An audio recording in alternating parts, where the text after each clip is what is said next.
नमस्कार, आप देख रहे हैं द क्रेडिबल न्यूज। मैं हूं शालिनी।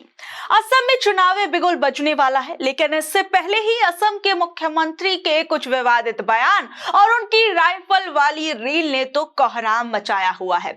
इसे लेकर जब बवाल बढ़ा तो वीडियो को डिलीट भी कर दिया गया, लेकिन अब हेमंता को लेकर विपक्ष कह रहा है कि उन पर कड़ी कार्रवाई की जानी चाहिए, उन्हें जेल भेजना चाहिए और यहां तक कि ये भी कहा जा रहा है कि उन्हें आने वाले चुनावों को लड़ने भी नहीं देना चाहिए।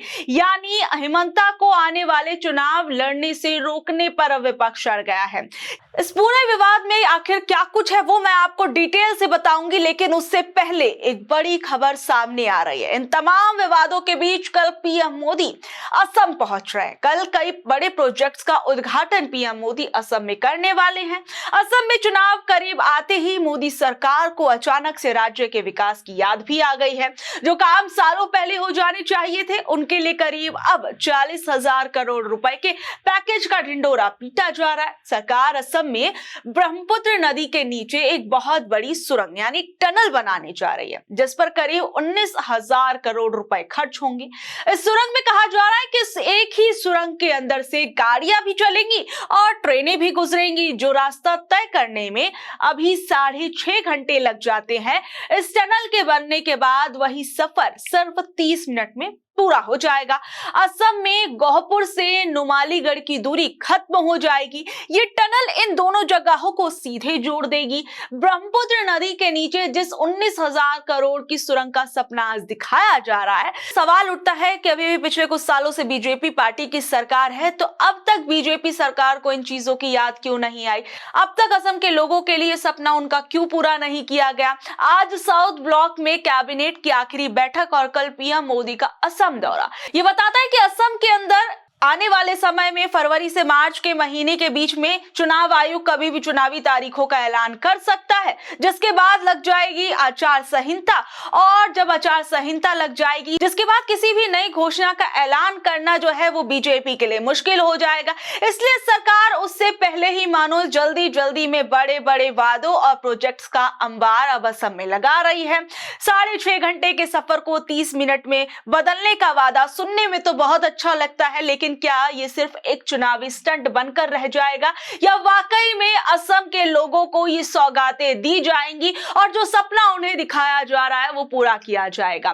दरअसल अभी तो ये नए नए सपने दिखाए जा रहे हैं, लेकिन क्या आपको मालूम है 2014 से बीजेपी पार्टी ने ऐसे बहुत से वादे असम के लिए किए थे, नॉर्थ ईस्ट के लिए किए थे, जो अब तक पूरे नहीं हो पाए। क्या आप जानते हैं कि असम के अंदर 6 प्रमुख जनजातियां, जिसमें ताई, अहोम, मटक, मोरन, चुटिया, कोच और राजबोंगशी और चाय जनजाति, ये सभी लोग एसटी का दर्जा पाने के लिए अभी भी बीजेपी सरकार की ओर ताकते बैठे हैं, क्योंकि 2014 से ही इनसे वादा किया जा रहा है कि इन्हें एसटी का दर्जा दिया जाएगा। लेकिन आज 12 साल बाद भी ये वादा केवल वादा ही रह गया है। कागजों और चुनावी रैलियों तक ही ये बातें सीमित रह गई हैं और अभी भी राज्य के अंदर कई बार इसे लेकर विरोध प्रदर्शन हुए हैं और अभी भी लगातार इसकी मांग जो है वो जारी है। सरकार ने यह वादा किया था कि असम को बाढ़ मुक्त बनाया जाएगा, लेकिन हकीकत यह है कि हर साल ब्रह्मपुत्र की लहरें हजारों लोगों को बेघर कर देती हैं असम में।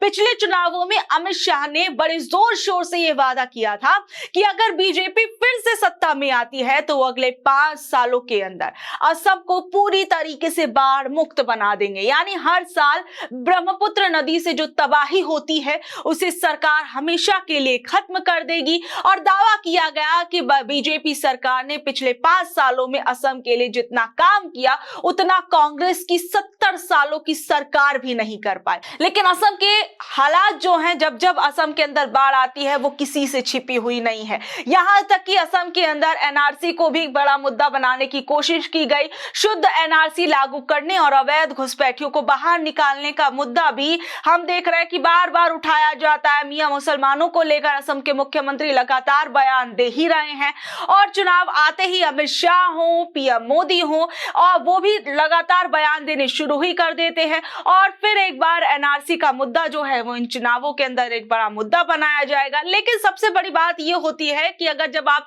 इतनी बड़ी बड़ी बातें कर ही रहे हैं तो इसका जमीन पर जो है वो क्या नतीजा निकल रहा है। वहीं अभी शुरुआत में मैंने आपको एक खबर बताई थी कि विपक्ष के लोग जो है वो कह रहे हैं कि अब असम के अंदर हेमंत बिस्व शर्मा को चुनाव ही ना लड़ने दिया जाए। दरअसल जो हेमंता का जो शूटिंग वाला वीडियो था उसे लेकर AIUDF के प्रमुख बदरुद्दीन अजमल ने उनकी तत्काल गिरफ्तारी की मांग की है, यानी हेमंता को तत्काल गिरफ्तार करने की मांग की जा रही है। अजमल ने अदालत से आग्रह किया है कि शर्मा को चुनाव लड़ने से रोक दिया जाए, वो एक दिन भी अपनी कुर्सी पर बने रहने लायक बिल्कुल नहीं है। बदरुद्दीन अजमल ने वीडियो जारी करके ये बात कही है, कहा कि पिछले 6 महीनों से एक समुदाय के खिलाफ लगातार नफरत भरे भाषण दिए जा रहे हैं। इससे पहले ओवैसी ने भी हेमंता के इस वीडियो पर कड़ा प्रहार करते हुए कहा था कि ये जनसंहार और नफरत वाली वीडियो है और इसे लेकर हैदराबाद में पुलिस में शिकायत तक दर्ज कराई थी और कहा कि कानून लागू करने वाली एजेंसियों को ऐसे भड़काऊ मामले में खुद ही एक्शन लेना चाहिए। असम कांग्रेस ने पुलिस स्टेशन में शिकायत दर्ज कराई थी और कहा कि ये वीडियो जानबूझकर राज्य में मियां मुसलमानों को निशाना बनाने के लिए डाला गया था ताकि सांप्रदायिक माहौल बिगाड़ा जा सके। जब मामला कोर्ट पहुंचा तो चीफ जस्टिस ने एक और बात कही कि दिक्कत यह है कि चुनाव आते ही राजनीति का एक हिस्सा सुप्रीम कोर्ट में लड़ा जाने लगता है। हालांकि कोर्ट ने इस पर सुनवाई की तारीख देने की बात कही है। वहीं जब ये पूरा बवाल बढ़ने लगा तो हेमंता जो है वो बड़े ही कॉन्फिडेंस के साथ ये कहते हुए नजर आए कि देखिए आप जो कुछ भी कर ले मेरा बिगड़ने वाला तो है नहीं कुछ भी। और हेमंता ने ये तक कह दिया कि मुझे किसी वीडियो के बारे में कोई जानकारी नहीं है और टीवी डिबेट्स में आकर वो ये कह रहे थे कि मैंने अपने पर्सनल अकाउंट से थोड़ी शेयर किया था। और जब असदुद्दीन ओवैसी के वीडियो के बारे में जब उनसे पूछा गया तो उन्होंने कहा कि मुझे तो किसी वीडियो की जानकारी नहीं है, लेकिन अगर मुझ पर केस वगैरह हुआ है तो मुझे आप गिरफ्तार कर लीजिए, मुझे जेल जाने में भी कोई दिक्कत नहीं है, मैं अपने शब्दों पर कायम रहूंगा, मैं घुसपैठियों के खिलाफ था और हमेशा रहूंगा।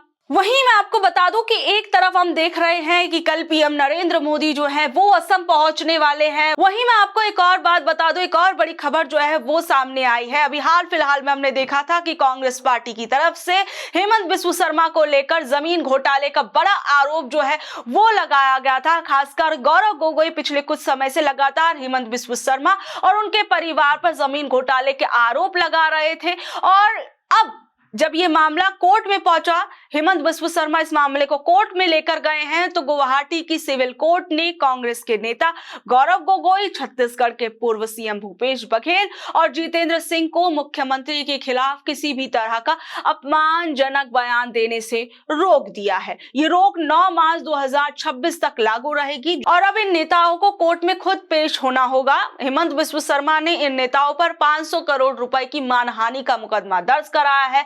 कांग्रेस नेताओं ने प्रेस कॉन्फ्रेंस में दावा किया था कि मुख्यमंत्री और उनके परिवार ने राज्य भर के अंदर लगभग 12,000 बीघा जमीन पर अवैध कब्जा कर रखा है। सीएम शर्मा का कहना है कि उनकी और उनके परिवार की सारी संपत्ति चुनावी हलफनामों और इनकम टैक्स रिटर्न में दर्ज ही नहीं है। वहीं दूसरी ओर हेमंत बिस्व शर्मा को लेकर जो है वहीं हेमंत बिस्व शर्मा ने यह कहा कि कांग्रेस पार्टी के पास कोई सबूत नहीं है, वो उनकी छवि खराब करने के लिए कोशिश कर रहे हैं।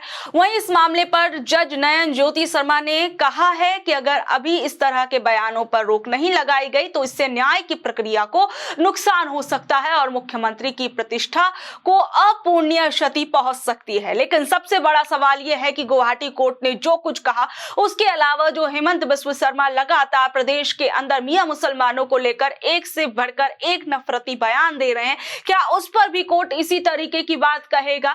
क्या जिस तरीके से हेमंत बिस्व शर्मा के एक से बढ़कर एक जो वीडियो है वो सामने आ रहे हैं, क्या इस पर भी कोर्ट जो है वो संज्ञान लेगा और मुख्यमंत्री की इन हरकतों पर रोक लगाएगा? एक तरफ हेमंत बिस्व शर्मा ये कह रहे हैं कि मेरी जो इमेज है वो खराब करने की कोशिश विपक्ष के लोग कर रहे हैं, तो ऐसे में सबसे बड़ा सवाल ये उठता है कि हेमंत बिस्व शर्मा जिस तरीके की जहरीली भाषा का इस्तेमाल अपने प्रदेश के लोगों के लिए कर रहे हैं, क्या वो ठीक है?